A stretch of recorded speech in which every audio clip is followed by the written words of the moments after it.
वैशेषिक दर्शन 7वां अध्याय। पहला आनेक। पिछले अध्याय में संसार सागर से तरने और बंधन में फंसने के कारण धर्म अधर्म की परीक्षा को बतलाकर अब महर्षि कणाद जी गुणों की परीक्षा करते हैं, क्योंकि पिछले अध्यायों में गुणों का उद्देश्य हो चुका, विभाग भी हो चुके, लक्षण भी बता चुके हैं। अतः इस अध्याय में परीक्षा करते हैं। पहला सूत्र, कहे हैं गुण। व्याख्या, रूप आदि 24 गुणों को पहले बतला चुके हैं, जिनमें 17 तो ऋषि ने अपनी जिह्वा से कहे हैं और शेष 7 चकार शब्द से जो आदि आदि के कर्म में हैं जाने जाते हैं। प्रश्न, परीक्षा उस वस्तु की जाती है जिसमें संदेह हो। गुण के होने में कोई संदेह नहीं, उसकी परीक्षा क्यों की जाए? उत्तर, गुणों के सद्भाव में कोई संदेह नहीं, किंतु उनके नित्य या अनित्य होने में तो संदेह है। इसलिए परीक्षा करना आवश्यक ही है। प्रश्न, गुण के नित्य या अनित्य होने की ही परीक्षा होगी या किसी और प्रकार की भी? उत्तर, नित्य, अनित्य, पाकज, संख्या और परिमाण, इन 5 प्रकार के गुणों की परीक्षा इस पहले आनेक में होगी। प्रश्न, रूप आदि गुण नित्य हैं या अनित्य? उनमें से पृथ्वी आदि के जो रूप, रस, गंध और स्पर्श हैं, वे अपने आधार द्रव्यों के अनित्य होने से अनित्य होते हैं। इस दूसरे सूत्र की व्याख्या, पृथ्वी, जल, अग्नि और वायु जो कि परमाणुओं से मिलकर बनते हैं, उनके गुण, गंध, रस, रूप और स्पर्श ये सब अनित्य हैं, क्योंकि ये अनित्य वस्तुओं में पाए जाते हैं। यद्यपि और समवाय पदार्थ में रहने वाले गुण अनित्य ही हैं, परंतु ये गुण विरुद्ध गुण के उत्पन्न होने से नष्ट होते हैं। ये 4 गुण आश्रय के नाश से ही नाश को प्राप्त होते हैं। उनके नाश का कोई दूसरा कारण नहीं, उनके नाश के बहुत से कारण हैं। आशय यह है कि ये गुण जिन पदार्थों में रहते हैं वे अनित्य हैं, इसलिए वे गुण भी अनित्य ही हैं। ऋषि, क्या जब पृथ्वी, जल, अग्नि और वायु नित्य हों तब भी ये अनित्य होंगे? तीसरा सूत्र, इससे नित्यों में नित्यत्व कहा है। व्याख्या, जो रूप आदि गुणों के अनित्य होने में उनके आश्रय के अनित्य होने को हेतु दिया गया है, तो इस हेतु से सिद्ध होता है कि जब द्रव्य जिनमें ये गुण रहते हैं नित्य हैं, तो उस अवस्था में रूप आदि 4 गुणों को नित्य कहा गया है। आशय यह है कि आश्रय के नित्य होने से नित्य और अनित्य होने से गुण अनित्य है। प्रश्न, क्या पृथ्वी के परमाणुओं में भी रूप आदि गुण होते हैं या और द्रव्यों में भी? चौथा सूत्र, जल, तेज और वायु में रूप, रस, स्पर्श तो नित्य होते हैं द्रव्य के नित्य होने से।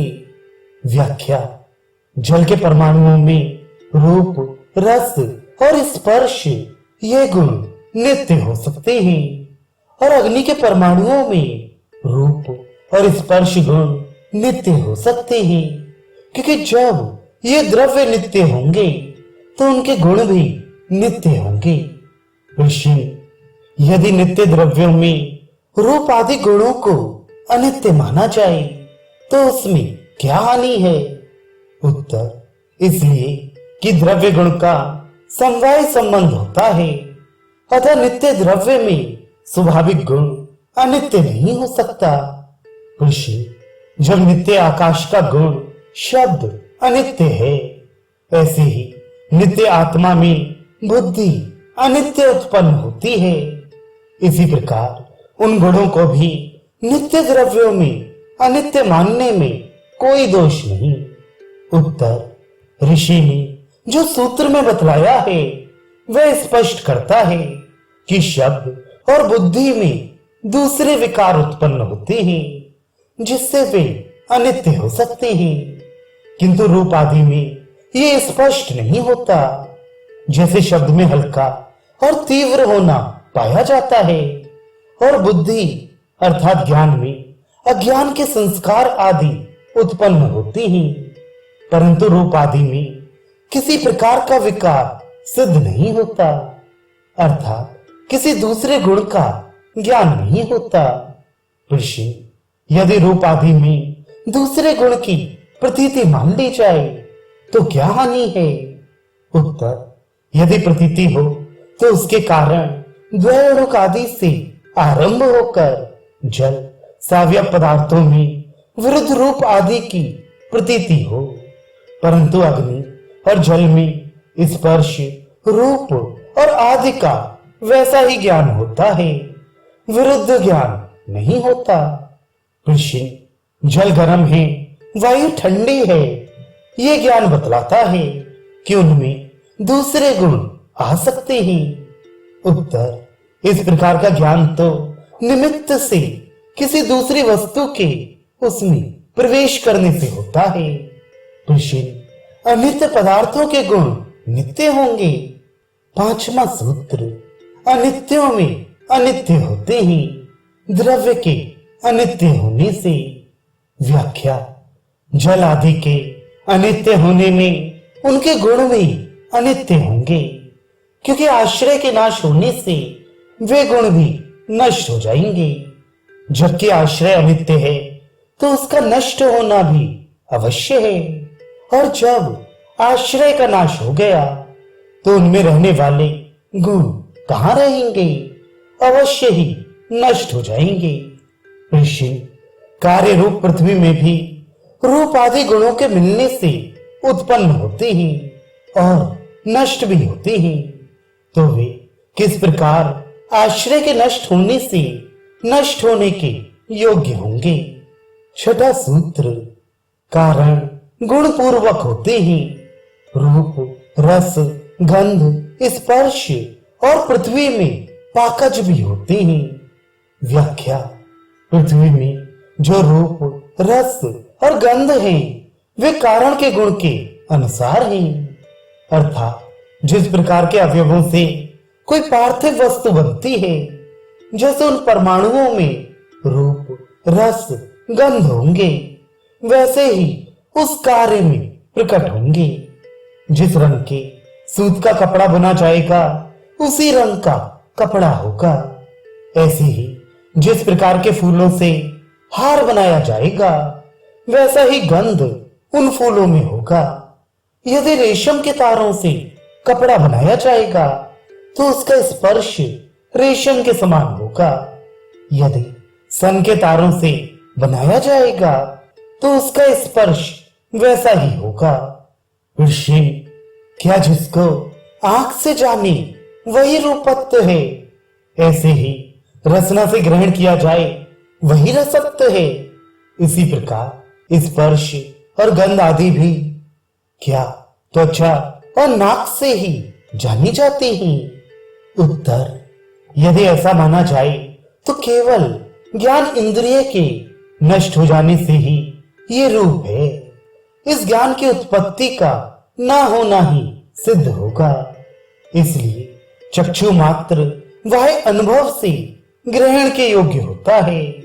जिसकी जात है वह रूप है, और जो रूपत्व है वह इंद्रियों से ग्रहण नहीं हो सकता।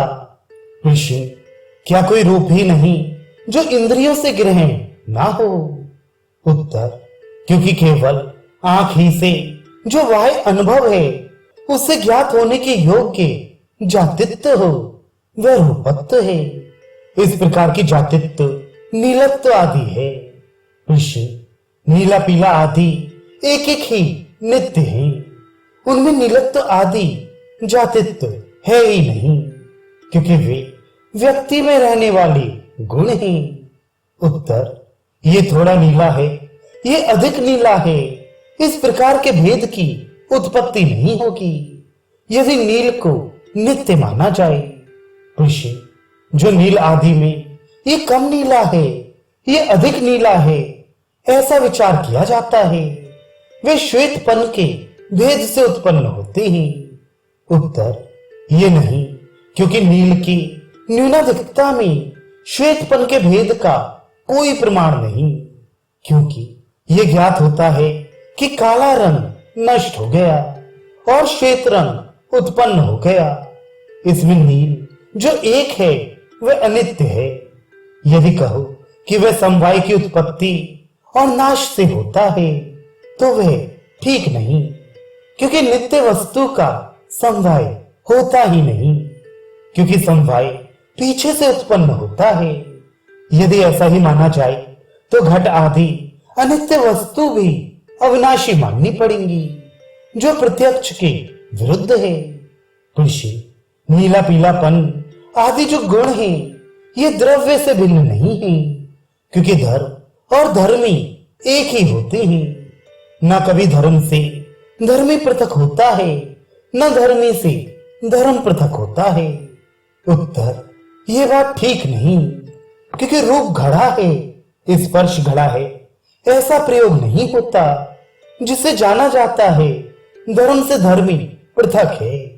ऋषि, इसमें कुछ हानि नहीं, क्योंकि प्रायः प्रयोग किया जाता है कि श्वेत वस्त्र है, नीला वस्त्र है, यह बात ज्ञात भी होती है। उत्तर, ये कथन तो उपचार से होता है, वास्तव में यहाँ सर्वनाम का लोप हो गया है। श्वेत वस्त्र कहने से आशय यही है कि कपड़े में श्वेतपन है। भेद के जान लेने पर ये सारे माने हुए विचार हैं, ऐसा जान लिया जाता है, क्योंकि यह चंदन का गंध है और यह चंदन का रंग है। इस प्रकार के कथन से भी भेद सिद्ध होता है। यदि कपड़े और रंग का भेद ना माना जाए तो जिस प्रकार छूने से कपड़े का ज्ञान होता है, वैसे ही कपड़े के रंग का ज्ञान हो जाना चाहिए, जो नहीं होता।